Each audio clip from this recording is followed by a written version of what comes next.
Do you know how to talk to yourself? Hi, I'm Jelody, your transformational coach, and today we will be talking about the most important conversation of your life. So, I often ask people how they speak to themselves, and I normally get funny looks. And most of the times, the response is, I don't speak to myself, but the truth is, we all do. We're just not necessarily aware of it. So, let me explain. Do you ever find yourself facing a challenge and thinking, I don't think I can do this? Or maybe this is too much for me to handle? Or maybe on a good day, you might be thinking, yeah, I've got this. Everyone has these, right? Well, that's what I mean by talking to yourself, because that's exactly what you're doing. You're having a conversation with yourself. That's what your thoughts are. The difference here is that you're the only one who hears it because it's going on in your head. This is called self talk, and it's literally the most important conversation you will ever have in your life. Let's have a look why that is the case. So, I'd like you to imagine that you've got someone around you, maybe in your class, maybe at work, someone who constantly nitpicks at you, doubting your ability to succeed, constantly bringing up the past of maybe when things didn't quite go according to plan for you. And they put you down with comments like, you're not very good at this, are you? Or you'll never achieve that. Or maybe worse, even, saying things like, that is such a stupid thing to do. Why did you do that? How's that going to make you feel? Not great, right? Why? Because these words are hurtful. And more importantly, if you start believing them, they will undermine your self esteem and your self confidence, which will affect the way that you show up in life, right? So it's safe to say that you would want to distance yourself from someone like that. Yeah? Yet, so many of us speak to ourselves in exactly that manner. You know the times that you're sat on your own and giving yourself a good beating for your past mistakes, telling yourself things like, I'm so stupid. How could I fall in that trap again? Will I never learn? And so on. Well, that is even more damaging than when someone else is saying these things to you. Because if someone else is doing that, you would generally have the instinct to defend yourself or to walk away from that situation. However, when you're saying this to yourself, there's no barrier. Your mind readily accepts what you're saying. You see, doubting your intelligence, dwelling on past mistakes, or continually bringing up or coming up with the worst case scenarios will make you feel inadequate, anxious, pessimistic, so your motivation level drops, and this is how you fall into procrastination because now you start fearing your future. And the longer you remain in that state, the more trapped you become in that downward spiral. And as these feelings start to fester in your mind and actually take root in you, you will accept these as truths. These become your beliefs about yourself. And this is when the name calling starts. Things like, I'm a loser, I'm a hopeless case, or I'm broken even. You become so engrossed in this mindset that even when good things happen to you, you do not even recognize them. Why? Because you're too busy focusing on how depressing your life is. So let me ask you, how do you deal with challenges when you're in that state of mind? Are you thinking, I'm going to give it my best shot and put my best foot forward? Or are you thinking, I can't deal with this? I'm guessing it's more the second, right? And as a consequence, what you do is instead of facing your challenges, you'll start to look for ways to avoid them. Why? Because you've already led yourself to believe that you can't actually handle these challenges because your confidence is gone. So you see, the conversations that we have with ourselves, they literally shape our reality. The negative, harsh, critical self-talk, it chips away at our well-being and everything around us over time. Our relationships suffer. I mean, think about it. How do you behave towards your loved ones when you're in that state of mind? Or even your colleagues or anybody else for that fact, around you, when you've got all of those negative emotions running around, inside of you constantly. Are you a pleasant person to be with? Actually, forget others for a minute. How do you enjoy your own company when you're in that state of mind? You know the person who you see in the mirror? My guess is you don't, right? And to get rid of those unpleasant feelings, you look for ways to numb your mind or change your thoughts. So some of us turn to food for comfort, some turn to Netflix, some to social media, some to smoking, basically anything that will allow you to escape the unpleasant thoughts, going on inside of you, and give you a moment of respite, even if it's just for a minute or two. But the thing is those moments of response do not actually last for very long. Because as soon as we go back to our reality, the negative mindset kicks back in. So what do? Well, we go back for some more comfort. And this time, because our mind is getting used to whatever we're using for comfort, we need to gradually increase the dose.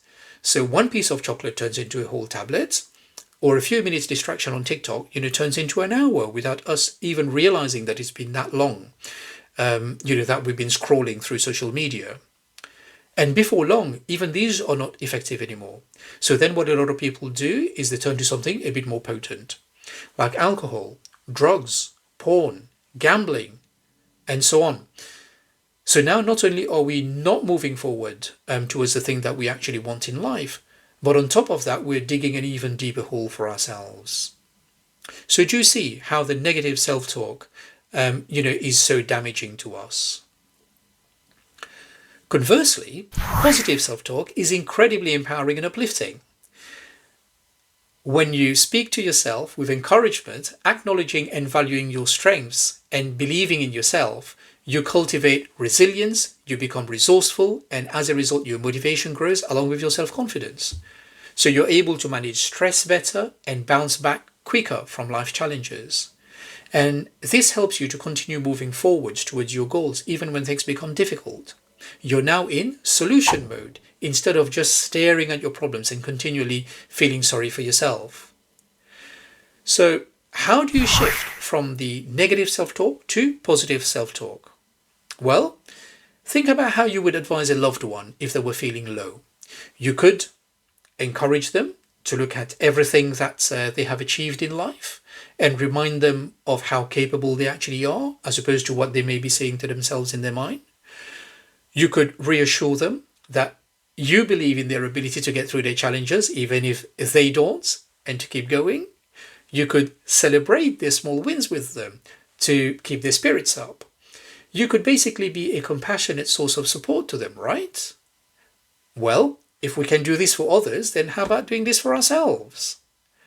So at this point, you're probably thinking, that's all great, Gilladine, but I've been negative self-talking for so long. It is so deep-rooted in me that I cannot change. So if this is you, then let me reassure you that you can definitely get through this. So I want you to think of your negative thoughts as a plant for a minute. What will happen if you starve that plant of its nutrients? It's going to wither and die, right? Well, you can do exactly the same thing here. You see, the easiest way to reverse your negative self-talking habit is to focus those nutrients on building a new thought pattern instead of trying to undo the old one. You see, your time and attention are the nutrients that are required to sustain your habits. So if you focus these nutrients on a new habit, then by default, you're giving less time and attention to the old habits. And if you carry on doing this, then over time they will just wither and die. This will, of course, require consistent practice, but it is 100% doable. I mean, I've helped so many people do this already. You should have a look on my website. There are plenty of testimonials there to show you how quickly the change starts happening in people's lives once they start to adopt this practice. So how do you start doing this? Well, number one, start by becoming more aware of your thoughts throughout the day. And every time you have a harsh self-critical thought, ask yourself, is this actually true? And more often than not, what you'll find is that it isn't. So then that allows you to reframe your self-talk into something which is a bit more constructive. For example, instead of berating yourself by thinking, I'm so stupid, I always mess up, tell yourself, it's okay, that didn't quite go according to plan. But that's all right, because now I know a way that doesn't work. So next time I can try something different.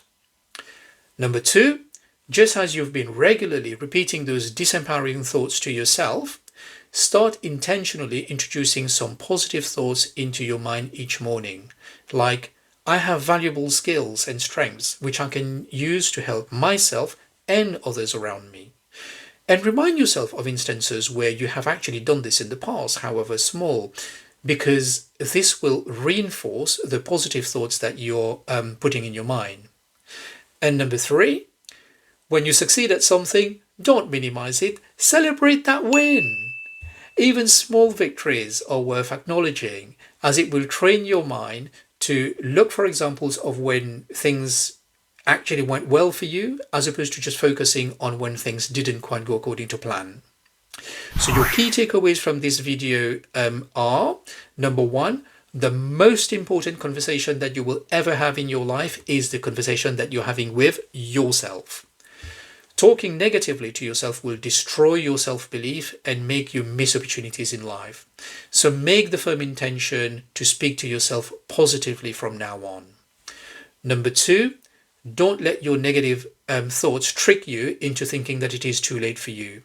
With practice, you can definitely grow a positive and reassuring inner voice that believes in you and your ability to handle whatever life throws at you. I believe in you. And number three, become your own supporter. You know, that compassionate and supportive friend that we just spoke about, who will remind you of your strength during difficult times? If you do that, before you know it, you'll shift from being someone who's constantly staring at their problems to being someone who's busy living and coming up with different solutions and figuring out the next steps towards their goals. So go ahead, drop me a message to let me know how this has helped you today. And if you haven't done it already, hit that subscribe button. You do not want to miss my next videos on how to understand and master your mind. You will learn the things that you can do, and more importantly, the pitfalls to avoid, to help you create the life that you truly want. And don't forget to check out my website. There are plenty of free self-help material there too, to get you back on track with achieving your goals. So until then, I wish you well, and may your best inner thoughts be with you. Assalamu alaikum, and bye for now.